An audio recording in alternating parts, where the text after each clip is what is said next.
Estamos por comenzar, así que señoras y señores, les invitamos a ocupar sus lugares desde ahora. Gracias. Abiertos los micros, de favor, Juan.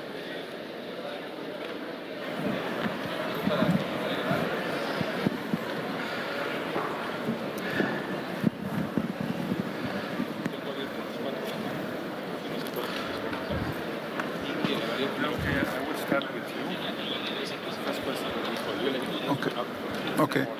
All right.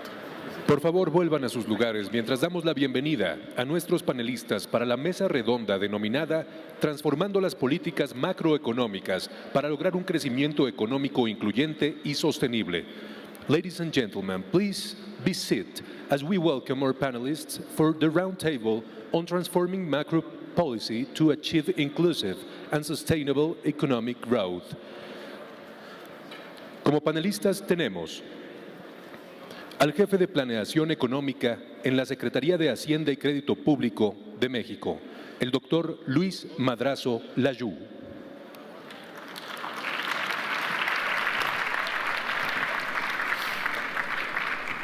Presentamos al exgobernador del Banco Central de Túnez, el doctor Mustafa Nabli.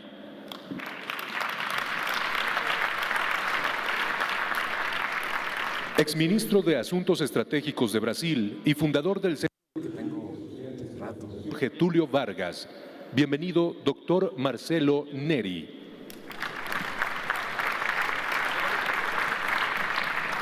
Como moderador, as a moderator, we have professor and researcher of the Investigational Center of Finance, Dr.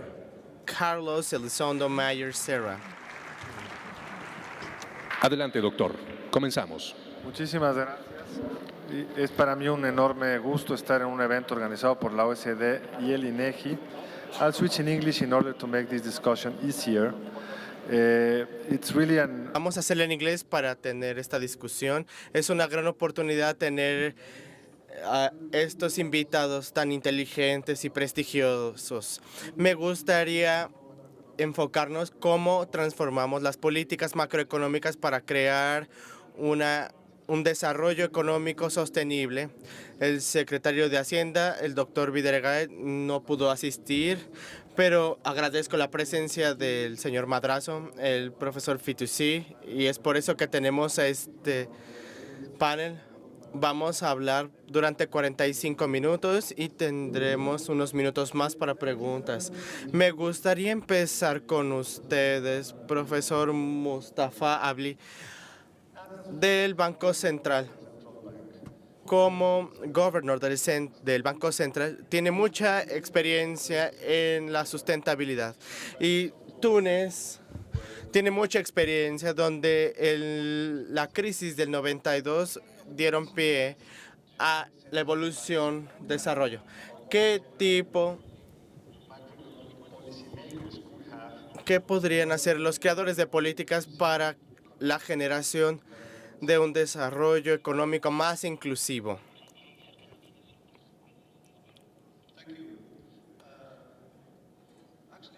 Muchísimas gracias. Estaba escuchando al señor Joseph Stiglitz y me preguntaba de lo que hablaríamos el día de hoy. Me gustaría contarles una historia que resulta interesante, que tiene que ver con Túnez y las macropolíticas. Como saben, en 2010 y principios de 2011, lo que recibe el nombre de evolución, nos preguntábamos cómo se dio esta evolución. Y cuando vemos a nivel macro, una de las cosas que sucedieron resultaban bastante intrigantes. Cuando vemos a Túnez de 2010 a 2008, en lo macro podemos ver un excelente ejemplo.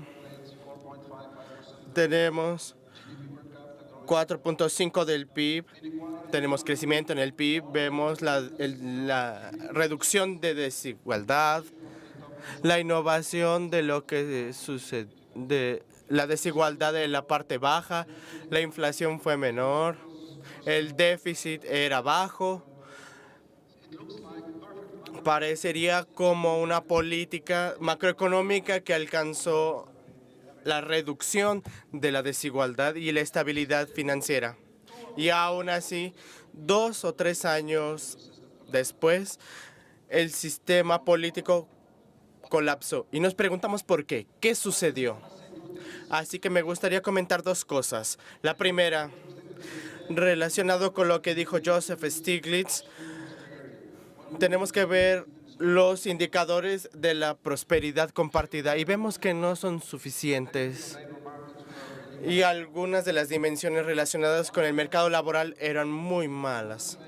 Uno fue el desempleo entre los graduados universitarios, que alcanzaba cerca de 25% de grado superior. Algunos de los grupos, en términos de geografía, tenían...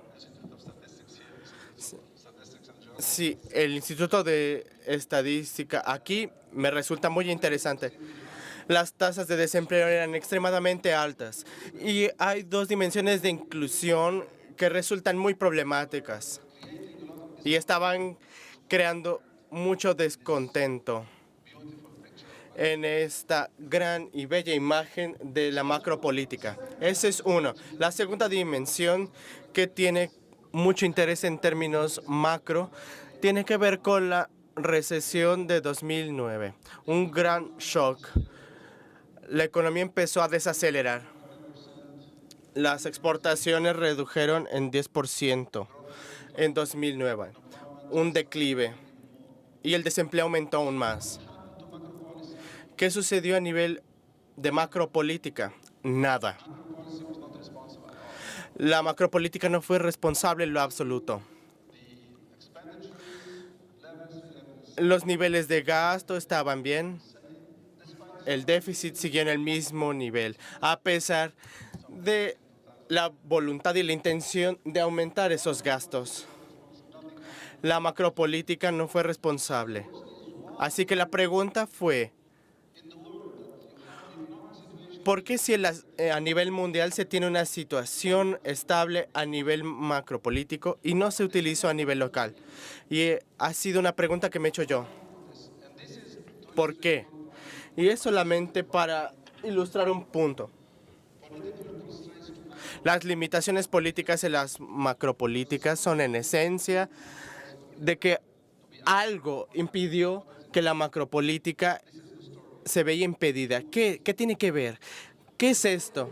Las historias es que el régimen político tenía muchísima presión en términos de corrupción a nivel global. Tenía presión porque era muy opresor. El régimen era opresor a nivel político y es por eso que la corrupción se expandía con rapidez. Y lo que quería el régimen era mantener una buena imagen a nivel financiero. Querían mantener todos los indicadores de macropolítica de alguna forma que fueran limpios. Así que no harían nada para poner en juego las calificaciones y las instituciones y que las instituciones financieras a nivel mundial estuvieran infelices o poco conformes con el desempeño. Así que ese costo de la macropolítica era mantenerlo sin efecto, inactivo, con el fin de proteger los privilegios de la corrupción y mantener la opresión del sistema político. Es decir, la macropolítica no está en un vacío y el ambiente político impone muchísimas limitaciones.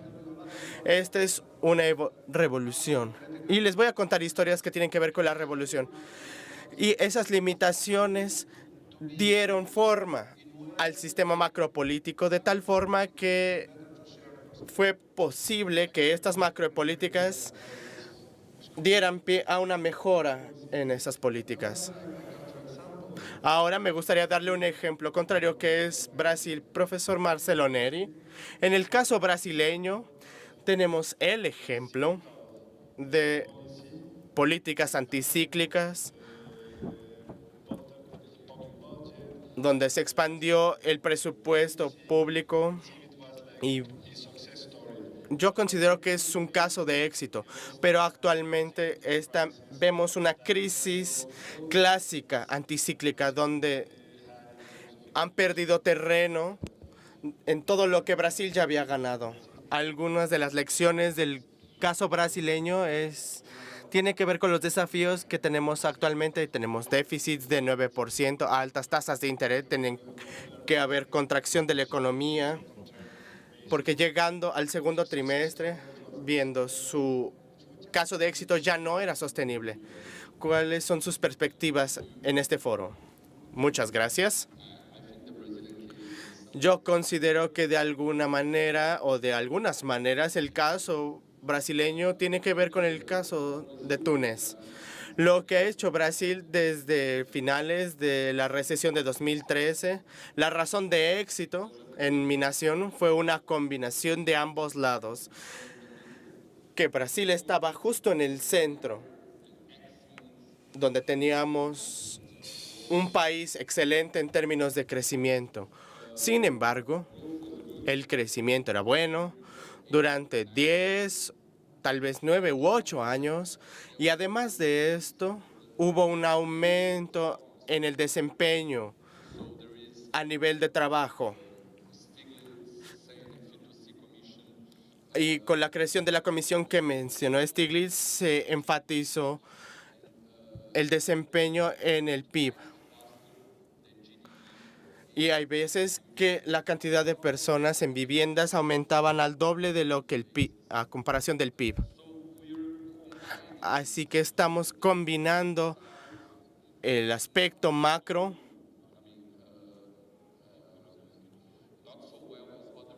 no tan bien como otros países emergentes, no a la medida que lo hacen los países emergentes con un ingreso medio que también estaba estancado en los Estados Unidos, como lo mencionó el profesor Stiglitz, que aumentó en 90% en 10 años. Así que fue un escenario bastante bueno. Como tú mencionaste, vimos una muy buena reacción al salir de la crisis de 2008 y 2009. El espíritu de la gente aumentó con la estabilización de la situación, pero ¿cuál es el cambio en el escenario? Tenemos restricciones a nivel de oferta, porque teníamos políticas de demanda distintas. Así que en 2011, en lo posterior, empezamos a ver una reducción, una desaceleración y un desequilibrio macro. En algún punto en 2012 y actualmente no sabemos las diferencias. La desigualdad empezó a ver una reducción y dejó de caer. Y si vemos la satisfacción de vida y la evaluación de los servicios públicos en términos estadísticos, es muy buena. Y yo lo diría de forma a posteriori. Es un buen indicador de lo demostrado en Brasil. Hubo un gran deterioro entre 2011 y 2012. Así que cambiamos y perdimos las aspiraciones y las ideas de las personas, a pesar de todo esto. Y el mercado laboral en Brasil aún funcionaba muy bien hasta fechas recientes. En diciembre, la tasa de desempleo era la menor, pero 6 meses después volvimos al mismo punto en el que estábamos hace 6 años. Así que fue un cambio negativo. Así que hemos perfeccionado cada una de nuestras cualidades y yo creo que hay un paralelismo interesante con el caso tunecino. En mi opinión, no se debía a esa falta de la participación social, Sí, vimos la participación social en términos de su lucha contra la corrupción y vimos esas protestas, pero teníamos que entender lo que estaba detrás de esas muestras de inconformidad. Parallel with the Tunisia case, Caso tunecino, yo considero que tenemos esta idea de que las redes sociales son buenas y esta es la tecnología principal. Y cuando analizamos cuáles son los determinantes principales de esas muestras, en el caso brasileño, tienen como factor común el uso activo de las redes sociales. No solo el acceso, sino su uso. Así que hay una nueva tecnología en el caso. Pero cuando vemos a los datos, vemos una diferencia en el caso de Wall Street en el que la gente luchaba contra la desigualdad. Y la gente rechazaba la idea que la desigualdad y su reducción no era la razón detrás de esas marchas. No podemos rechazar esa hipótesis. Me gustaría mencionarlo, porque la gente que utiliza el Internet, en el caso brasileño, es gente que está en un nivel superior. Pero ahora la situación resulta bastante incierta a nivel político, a nivel macro, en todos los aspectos. Y yo creo que el problema principal de Brasil es separarnos de este camino medio, hacerlo de una forma buena, de una forma macro, y considerar el nivel macro también, darle más atención al nivel de los inversionistas y analizar las causas del deterioro. Gracias, Luis. Yo creo que el caso mexicano está un poco en el medio entre estos dos mencionados, ya que al mismo tiempo la economía colapsó abruptamente, pero el sistema político no lo exploró. Las elecciones de 2012 llevaron al poder a un nuevo partido, así que en términos de político ha estado más estable a comparación de Túnez. Es cierto, pero en términos de crecimiento ha sido bastante mediocre en los últimos años, a pesar de tener un ambiente económico estable. La inclusión ha sido negativa en términos de muchos indicadores. Vemos que también a nivel de pobreza tenemos muchos problemas y a pesar de las reformas estructurales, el crecimiento sigue siendo lento. ¿Cuáles son los instrumentos que debieran desarrollarse a mayor profundidad? ¿Cuáles son las políticas que debieran seguirse para aumentar el crecimiento y la inclusión? Gracias, Carlos, por la oportunidad. Just to address it a little bit in Primero me gustaría dirigirme al asunto con la teoría y luego me voy a dirigir a México. La pregunta para los panelistas, ¿hay alguna compensación entre el crecimiento y desigualdad? Si tenemos que dar una respuesta sí o no, y siguiéndolo un poquito en los pasos del profesor Dixon, no. Hay una creciente conciencia de que se elementa la desigualdad, sobre todo con relación al crecimiento sustentable, que es más fuerte. Si preguntásemos esto, pierde el punto un poquito, porque la desigualdad y el crecimiento han sido relaciones de diferentes maneras y diferentes etapas del desarrollo. No solamente, si ustedes definen el crecimiento más ampliamente, como probablemente deberíamos hacer en sus objetivos de política, algo que tenga que ver con el desarrollo, tiene que tener muchos objetivos. No se puede tener uno. Muchos de esos objetivos están relacionados con la igualdad de oportunidades, sobre todo una protección y probablemente es políticamente definido en cada país. Así que el profesor Stiglitz mencionó que hay un agravio que pensamos que era una compensación, que estábamos haciendo decisiones equivocadas. Siempre tiene que haber una línea y a veces perdemos oportunidades de tener una base amplia en cuanto a arsenales de política para el desarrollo sustentable. Eso incluye elementos de igualdad, a veces un crecimiento apoyado y a veces un crecimiento de elementos. Es un objetivo legítimo de política en un entorno político adecuado. ¿Cómo se relaciona esto con México? creo que tú dijiste muy bien, México ha tenido estabilidad macroeconómica por muchos años, eso nos tomó mucho tiempo construir, pero en los últimos 20 años ha tenido una política independiente monetaria que nos ha dado baja inflación, a pesar de las fluctuaciones en los cambios de las divisas.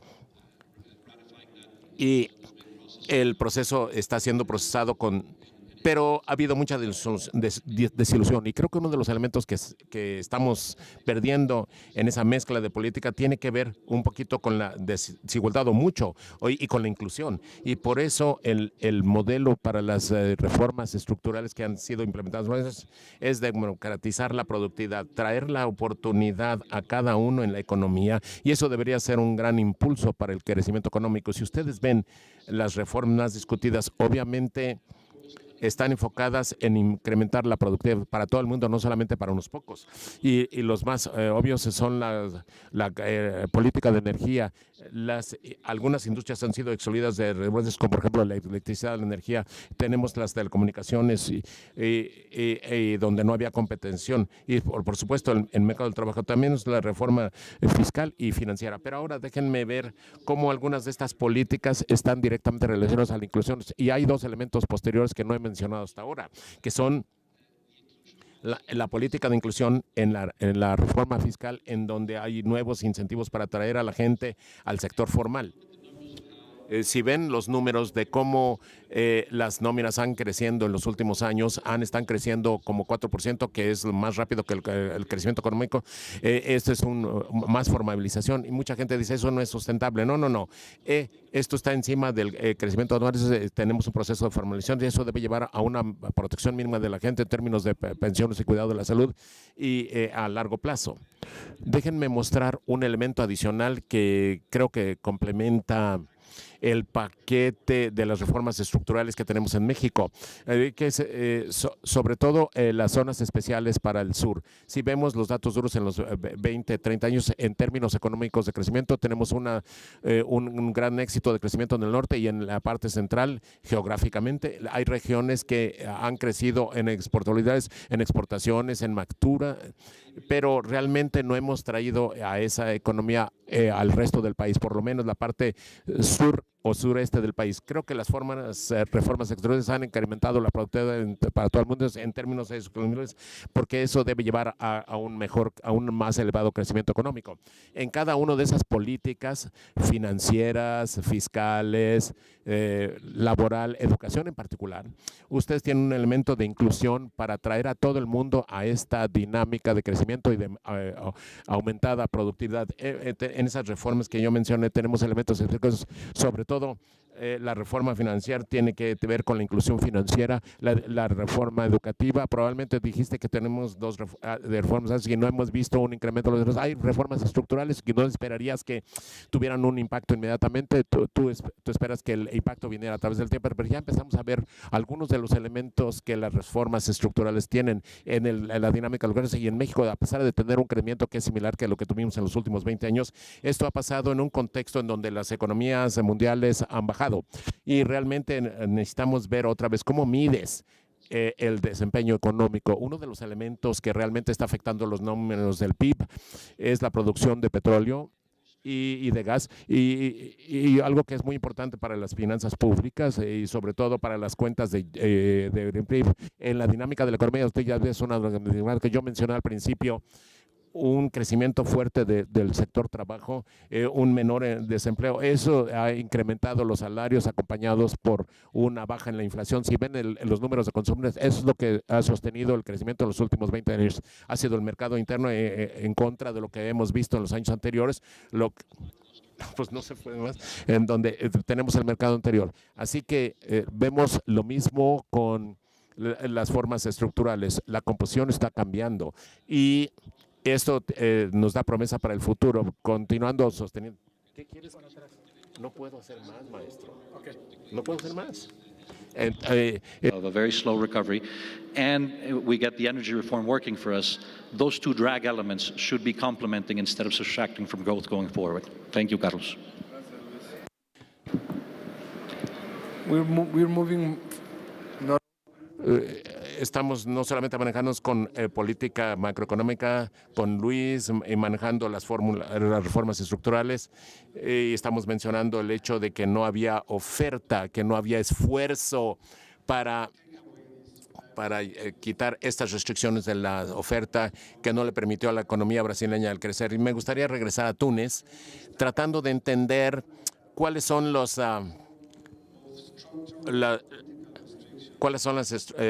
restricciones actuales, políticas y estructurales que son tan difíciles para el nuevo gobierno para crear ese tipo de crecimiento que la sociedad estaba esperando, no solamente con la evolución y que solamente crea de la revolución, que crea grandes expectaciones. La economía estaba creciendo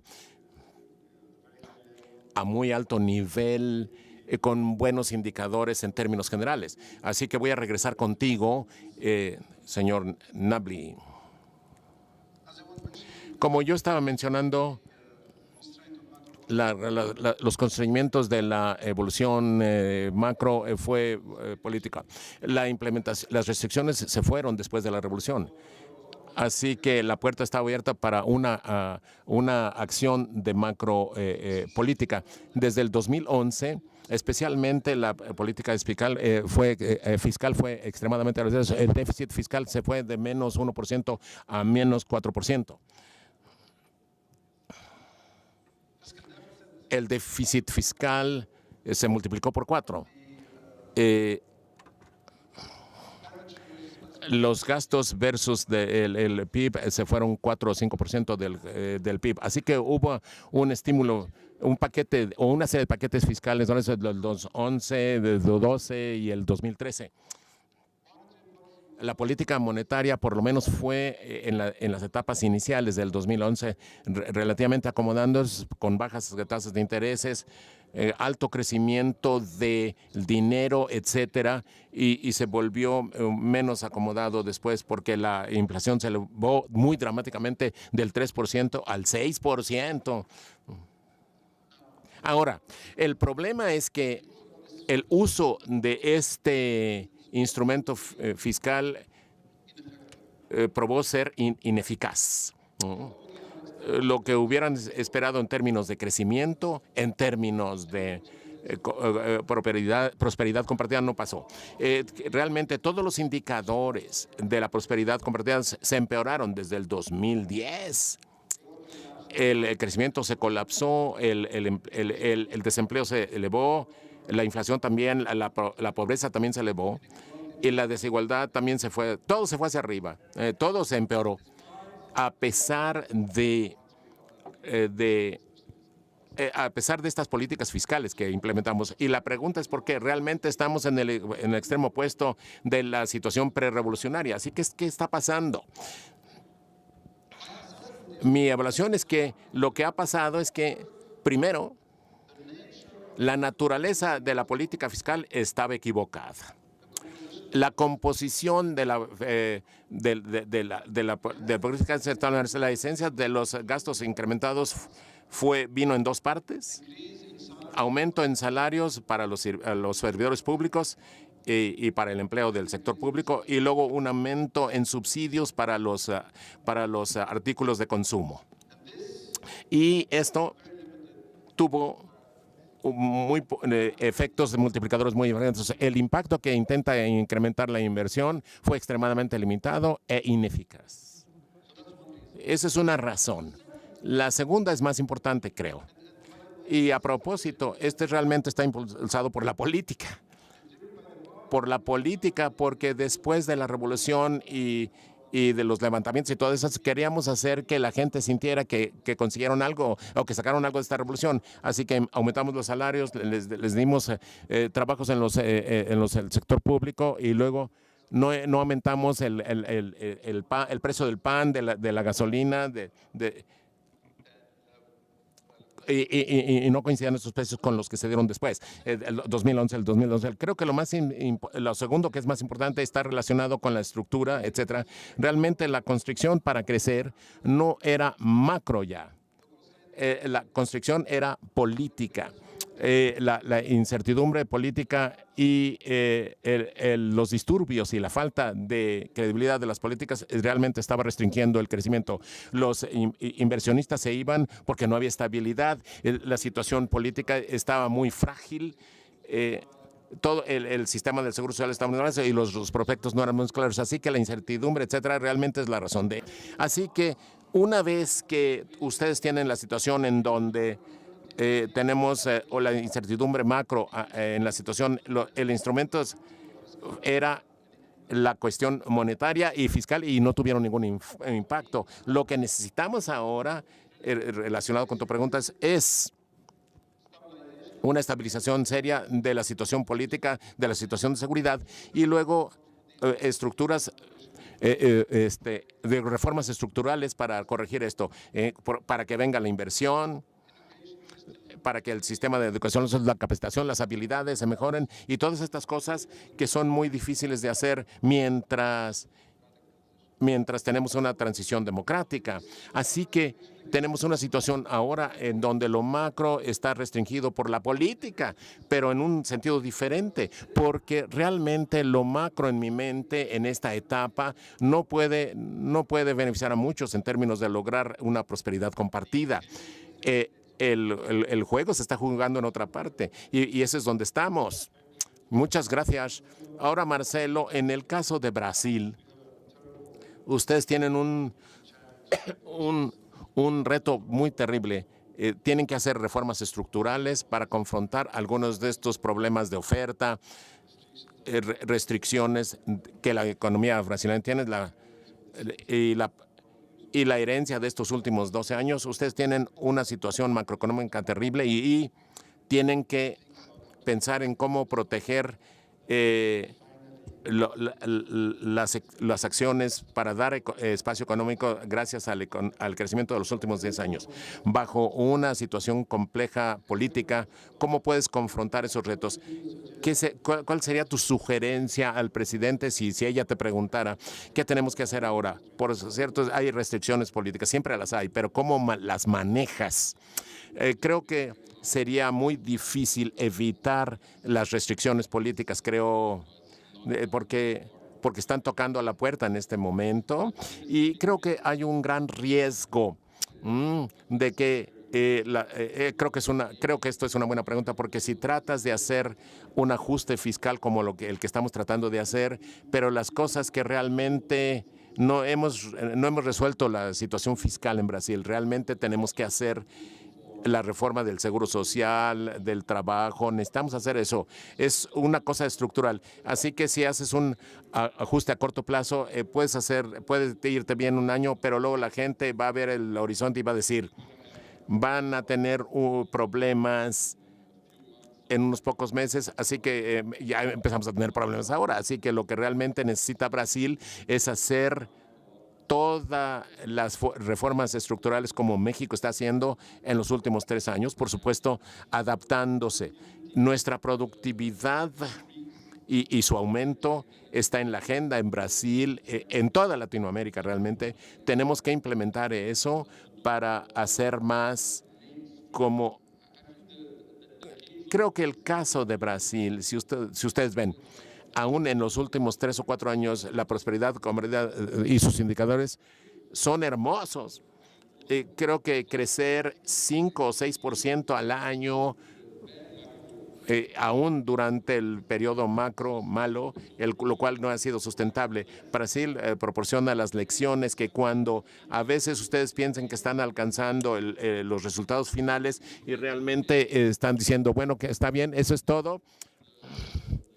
Y entonces los trabajos de la economía cayeron. Así que Brasil tiene que adoptar reformas estructurales. Creo que esto es importante para Brasil, pero también para Latinoamérica, el tener que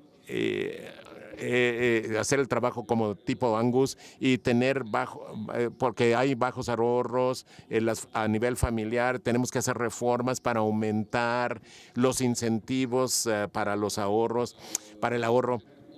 Tenemos que abrir más la economía de alguna manera en que otros países lo han estado haciendo. No estamos pegados a estos tratados transpacíficos y otros tratados comerciales. Creo que la buena noticia, puedo decir eso porque estoy fuera del gobierno y después de que salí puedo decir eso, que esa es una buena parte. Creo que Brasil realmente debe unirse a la OCDE. Bueno, antes esto fue una decisión de la manda. No queremos ser parte de la primera división. Queremos ser los líderes en la segunda división. Esa fue una mala elección. Pero creo que ahora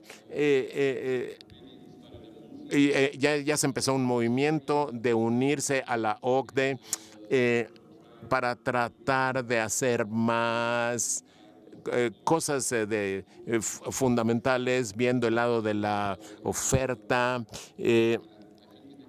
Creo que en el caso de Brasil, más que en Latinoamérica, tenemos que abrir nuestra economía, no solamente en términos de comercio y cuentas de capital, pero también en términos de cuentas de las personas en migración. La economía tiene que ver en la Brasil, son los 3.3% de la población son emigrantes de primera clase. En Latinoamérica es 1.2%, en el mundo es 3%, Australia es como el 15%, así que es 50 veces más grande, así que tenemos que hacer más estándares en cuanto a apertura de las reformas. Esta es la agenda, pero hay que darle muy duro porque la situación política es muy difícil. Así que Brasil es el tipo de caso en donde los beneficios se acumulan en la población y la política se cayó por 10 años seguidos, pero ahora estamos en medio de un gran desorden, tanto macroeconómicamente y políticamente. Gracias, Luis. El gobierno de México recientemente produjo un anuncio tratando de defender las reformas, que básicamente estaba basado en la idea de dos personas hablando y uno defendiendo la reforma y diciéndole a la otra persona: ya chole con tus quejas.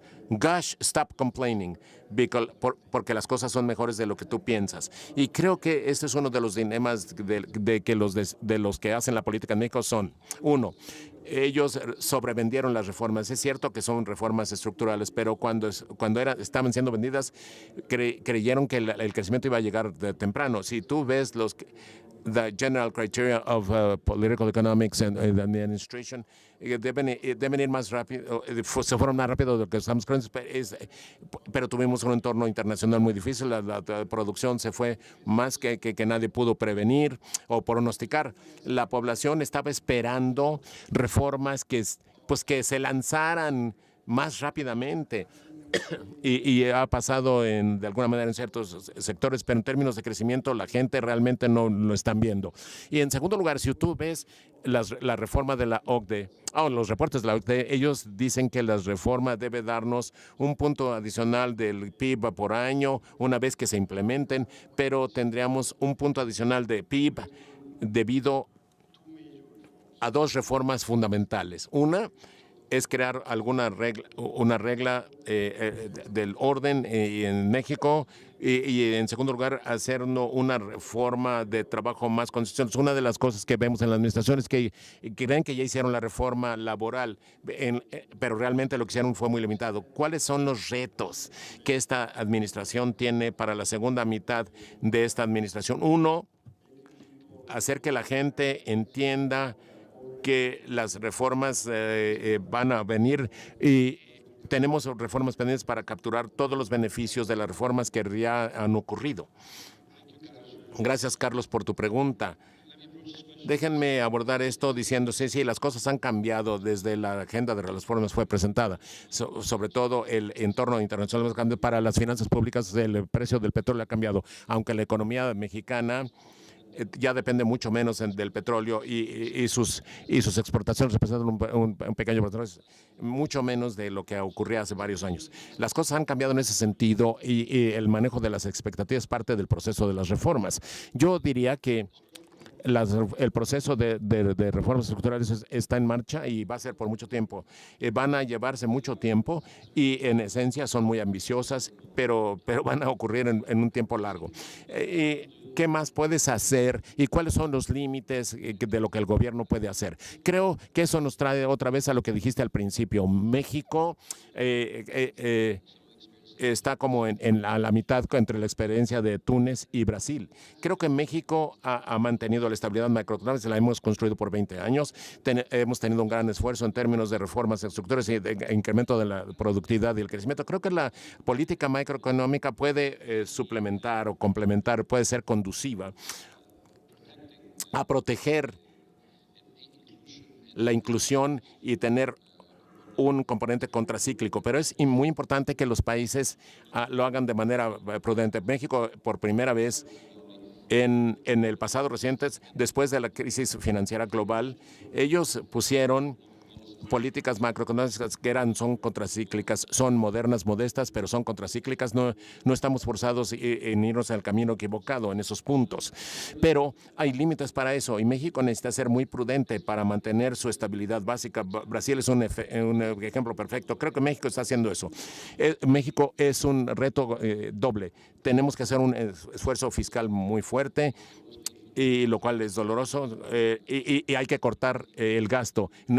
Eso no es muy fácil para el gobierno o para la economía, pero teniendo eso como una base de soporte es el mejor impulso que pueda tener la política macroeconómica en cuanto al desempeño económico, reconociendo los límites que hemos tenido en poner una política contracíclica y más allá continuar la implementación de la agenda de las reformas.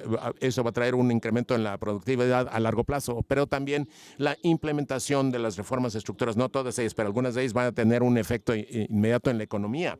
Creo que uno de los más complicados es la reforma de telecomunicaciones y esa ha tenido un gran impacto haciendo un mercado creíble y trayendo inversiones. Eso ha cambiado el entorno, ha cambiado las tarifas. La reforma de la energía, aún en un entorno muy hostil para el petróleo, precios muy bajos, mucha volatilidad. México empezó a tener un proceso de subastas o de licitaciones. El proceso de reformas de estudios va a tomar mucho tiempo para ser implementado completamente, pero entre más temprano y entre más elevada sea la calidad de materiales, va a tener un impacto también a corto plazo. Muchas gracias. Antes de que nos vayamos con el público para sus preguntas, ¿alguien quiere reaccionar a lo que sus colegas han dicho? ¿Hay algo de lo que del ejemplo mexicano, brasileño o el de Túnez, ustedes creen que tengamos un diálogo más específico? Entonces, no teniendo eso, voy a tener este sistema muy moderno que nos va a permitir tener preguntas del público. Déjenme ver si tenemos alguna. No tenemos. Hay alguien en el sistema muy moderno, muy bonito. Yo debería tener algunas preguntas que no tengo. Así que vamos a abrirnos a una sesión de preguntas. Gracias por el nuevo sistema, muchachos. Así que vamos a tener una refacción. Vamos a tener algunas preguntas. La primera es para Luis Madrazo, que es actualmente ¿qué cambios necesitan ser hechos en política económica para lograr la agenda de 2013 del macro nivel? Bueno, qué rara pregunta. ¿Quieres contestar eso, por favor, Luis? Creo otra vez la política macroeconómica en este momento es un elemento, es uno de los 3 elementos para la economía política. México ha puesto la agenda de reformas va a tomar mucho tiempo para implementar. Para las otras dos piernas de la economía política son la estabilidad macroeconómica, tanto en la política monetaria y la fiscal. Y yo creo que estamos enfrentando retos. Creo que México tiene una tasa de cambio flexible y la ha tenido por 20 años. Una política monetaria creíble que nos ha tenido la función de cambios como un amortiguador y uno de los elementos esenciales para que eso funcione apropiadamente, tener un mercado de divisa, de cambio de divisas bien puesto y tener una comisión de divisas y hay que poner el mercado en orden. La política de cambio de divisas complementa nuestra política monetaria y continúa a traer estabilidad, una base estable para que el crecimiento económico crezca. Y el reto mayor que creo que en macro términos por supuesto es la política fiscal. Ha habido una gran caída del precio del petróleo. Como dije, México depende mucho menos del petróleo para sus finanzas públicas. Hace 3 años era 40% de los ingresos, ahora es menos del 20%, pero todavía requiere que nos ajustemos. Y solamente hay 3 maneras de hacer. Puedes elevar los impuestos. Realmente tuvimos una informe fiscal. Hay que traer estabilidad a la base fiscal. No sentimos que hay necesidad de hacer mejores ajustes en los impuestos, no nuevos impuestos, como ustedes mencionaron al principio y yo complementé, un estímulo contracíclico desde hace 2 años y que tiendo a tener un cero déficit para el 17. México tiene un sendero para empezar a estabilizar la proporción de deuda y el PIB. Y eso es un elemento muy importante otra vez para mantener la estabilidad en nuestras cuentas fiscales. Pero para poder para bajar el déficit y no aumentar los ingresos, necesitamos cortes en los gastos. Y esto nos da una oportunidad de hacer cortes en los gastos. Son muy dolorosos tanto para el gobierno y para la economía. Necesitamos hacer un ajuste, ¿no? Que necesitamos cortar 1.2% del PIB y ya le hicimos un corte precautorio y estamos como a la mitad de eso. Y también es una oportunidad de tener una revisión de nuestros gastos en México. Creo que esto es algo que casi todo el mundo está de acuerdo con eso. Después de 10 años de altos precios del petróleo y un aumento en nuestros gastos sobre cada 5%, del 5% cada gasto, tuvimos la oportunidad este año porque empezamos al principio para el presupuesto del 2016 a revisar nuestros gastos. Hemos tenido ayuda del Banco Mundial, hemos tenido muchas opiniones externas, pero tenemos una revisión consensuada en el gobierno y creo que todas estas interioridades nos va a ayudar para el presupuesto del 2016 que está siendo actualmente debatido por el Congreso. También nos debe dar una interiorización mejor de cómo los recursos escasos del gobierno van hacia adelante. Y creo que toda la implementación de esa revisión debe venir en los pocos años siguientes y hay algunos elementos de esa revisión de gastos que van a ayudar a la economía y que van a ayudar no solamente el desempeño económico, va a ayudar el funcionamiento del Estado y uno de esos elementos, como tú mencionaste, es la justicia y en el combate en contra de las corrupciones y hay cambios en nuestro sistema judicial. Parte de eso es una revisión de los gastos y esto está contenido en la revisión de gastos públicos, así que está ocurriendo mucho en términos de gastos. Déjenme llegar a eso. La gente estaba esperando un budget, zero base budget, y de hecho uno de los cortes más fuertes fueron las inversiones.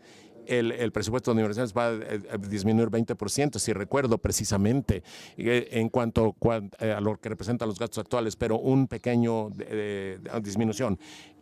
¿No es esto un reflejo de la incapacidad debido a varias restricciones políticas o realmente de hacer la revisión correcta del gasto público que implicó la desaparición de ciertos programas, despedir a mucha gente y esto no ha sido muy costoso? Yo tomaría esto. Hay algunos cambios que tú puedes hacer, pero no los puedes hacer de la noche a la mañana. Alguna de la revisión de los ingresos sí deben venir con el tiempo para ayudarte a redirigir los recursos que van hacia adelante. Y lo que hemos hecho, y ha habido un ajuste muy importante en el presupuesto de inversión.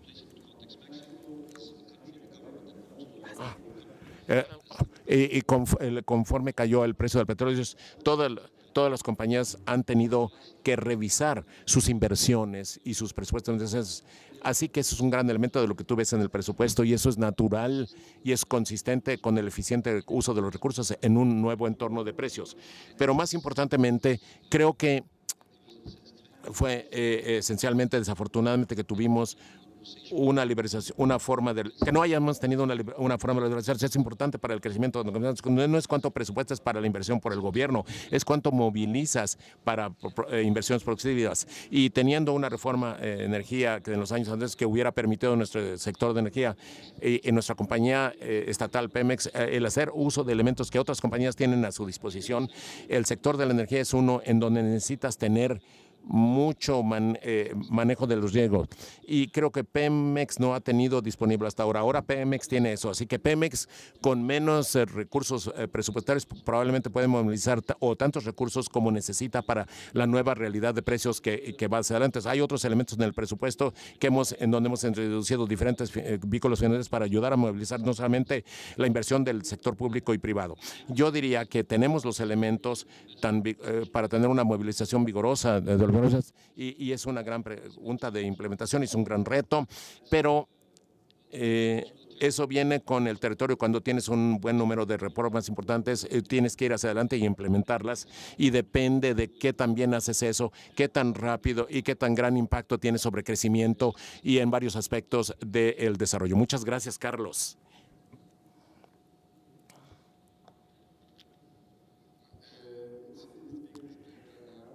Ha sido desplegado en Brasil. ¿Qué tipo de micropolíticas pueden haber para promover el crecimiento de los negocios en términos de una mejor distribución? Creo que lo que Brasil ha hecho hasta la crisis y después de la crisis del 2008, pudiéramos haber tenido mejor crecimiento, pero tuvimos la desigualdad, creo yo, en años sucesivos, así que fue bien balanceado. Creo que el problema fue que la reacción que tuvimos con la crisis, no la reacción inmediata, pero después, estas políticas que funcionaron bien cuando el lado de la demanda era un problema, fueron mantenidas, así que algunos de los estímulos fiscales o algunos de los controles de precio que fueron puestos, esto creó distorsiones de la economía. Así que creo que Brasil tiene que hacer la parte de comida. Brasil tiene que tener un sistema muy interesante de evaluación, la fluidez o la proficiencia a los diferentes niveles del presupuesto. Tenemos muchas de las cosas que el sistema democrático tiene. Tenemos un buen sistema de judicial que es independiente. Creo que nos va a permitir después de esta crisis salir más fuertes, pero lo que tenemos que hacer más es hacer análisis de tipo libro de texto estándar para ver cómo salimos de la deuda, y de alguna manera no nos dimos cuenta del potencial de las inversiones y atraer inversionistas extranjeros para hacer inversiones nacionales que teníamos. Así que creo que tenemos que hacer el aspecto de la demanda con políticas correspondientes. Tenemos que hacer las reformas, y creo que la restricción mayor en Brasil, más que lo político, creo que el país está muy dividido. Aunque si ustedes me dicen la polarización en Brasil de una perspectiva objetiva, tanto en la educación o en los ingresos, ustedes no ven al país tan cerrado. Por ejemplo, tenemos de estas maneras, nunca estuvieron tan cerca en términos objetivos. Hay un odio en la sociedad que es muy difícil de tratar. En Brasil somos muy famosos por esa parte de nuestros problemas. Es que no somos muy adversos a los conflictos, es parte de nuestra cultura. No tuvimos grandes revoluciones como las que tuvieron aquí en México, y esto es parte. Ahora estamos en una situación en donde el conflicto es inminente de alguna manera y no sabemos cómo manejar eso. Si eso no es una restricción política, ¿cuál es una restricción política? Detrás es más profunda. Necesitamos como liderazgo, terapia de liderazgo, pero va a ser muy difícil debido a esta división que tenemos. Gracias. Señor Naviel, esta es tu pregunta. ¿Cómo la política macro se puede responder a las amenazas de seguridad? ¿Es sabio el gastar para combatir el extremismo y la polarización? Realmente no creo que el aumento en los gastos fue responsable con relación al extremismo. El aumento del gasto público fue una respuesta a las motivaciones de aquellas personas que se fueron a las calles pidiendo empleos porque tenían títulos universitarios y no tenían trabajo. Ellos son los que en las regiones más atrasadas no estaban teniendo ninguna oportunidad. Así que ahora, en principio, esta situación estos jóvenes que perdieron la esperanza, que no tienen acceso para el futuro, etcétera, se vuelven blancos fáciles para los extremistas y pueden ser capturados, especialmente si los extremistas tienen muchos recursos. Lo que hemos visto es que los extremistas tienen muchos recursos financieros que ponen en la mesa, así que ellos pueden capturar a estos jóvenes que no encuentran futuro, que no tienen prospectos de trabajo, de vida.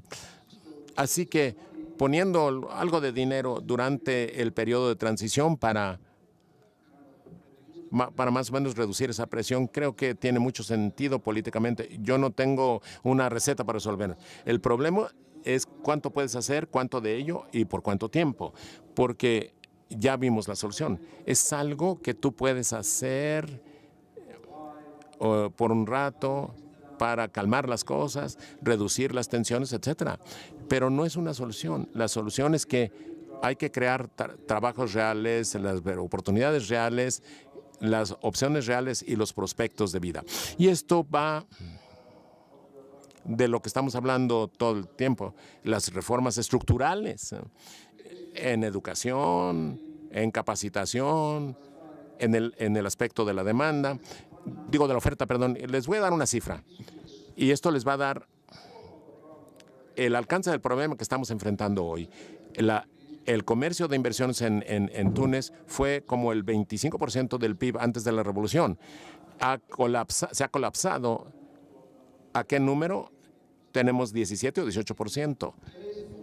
En el espacio de unos pocos años ha habido un colapso del sector inversionista por 7 puntos del PIB. Eso es grande. Significa que el problema está en el aspecto de la oferta. Cómo tú diseñas la recuperación del crecimiento, de la inversión, tanto nacional como extranjero, de las viviendas, etcétera. Este es el reto realmente que tenemos.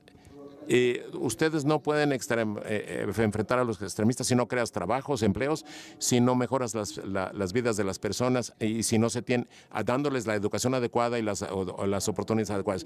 Tengo 4 minutos más, señores. A ver, otra pregunta. Ustedes van a usarlos muy rápidamente. Me gustaría que cada uno de ustedes den sus pensamientos finales sobre el tema. Vamos a empezar contigo, Luis. Por favor. Creo que voy a regresar al principio y decir que si tenemos que dar una respuesta directa, la respuesta no hay una compensación clara entre desigualdad e igualdad y crecimiento, pero hay un espectro muy amplio de las metas de las políticas de sustentabilidad. La igualdad es uno de los elementos. Hay diferentes ocasiones y diferentes lugares, pero debe ser una parte integral del debate de políticas. Y yo diría más aún si en algunos puntos tú chocas en áreas en donde puedes encontrar compensaciones, tú puedes tomar decisiones y pueden hacer decisiones sobre desigualdad. Así que no tengo mucho miedo de decir de que no hay jamás una compensación, pero esto es parte de tu discusión de políticas y esto va a ser definido por la política en cada país en diferentes tiempos en el mundo. No hay un gran valor de compensación y en México está trabajando arduamente con las reformas estructurales para probar eso. Esperemos que la implementación en eso nos dé un caso en el camino. en unos pocos años. Creo que el reto mayor, además de lo que yo dije, es evaluar lo que hemos hecho. Creo que Brasil experimentó muchísimos programas diferentes innovaciones, pero ustedes realmente no saben cuáles son los retornos de diferentes políticas sociales, porque Brasil tenemos un gran gobierno, un gobierno muy grande. Cuando tienes un gobierno grande, aplica las políticas. Es diferente de, por ejemplo, de algunos países centroamericanos en donde muchas de las políticas son delegadas a terceros de tal manera que es natural el emplear otras instituciones para evaluar lo que ha sido hecho. Y ahí lo que necesitamos, y eso es lo que no hemos hecho, es la evaluación, porque el gobierno no quiere evaluarse a sí mismo.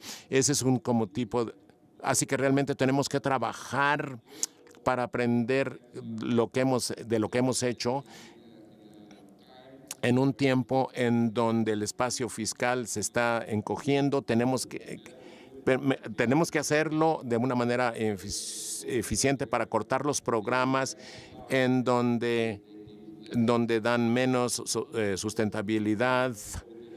Hemos desarrollado esta agenda de evaluación, pero no creemos que Brasil lo entiende, y creo que es la oportunidad principal en que nos debemos de beneficiar en medio de estas crisis. Gracias, señor. Lo que yo quería realmente enfatizar son dos puntos. Uno es que cuando hablamos acerca del impacto de las políticas, incluyendo las macropolíticas, realmente hay que asegurarse de que hay que fijar los indicadores de compartida, no se enfocan en unos, ya sea desigualdad o pobreza. Hay una amplia gama de indicadores que tienen que tomarse en consideración, y nunca vas a saber cuál te va a pegar en la cara. El que está explotando en tu cara, si estás en la política, no sabes cuál es. No es para vender la pobreza o la desigualdad. Debe ser algo que no estás consciente. Así que ten cuidado de ver la gama amplia de indicadores y ver qué puedes hacer.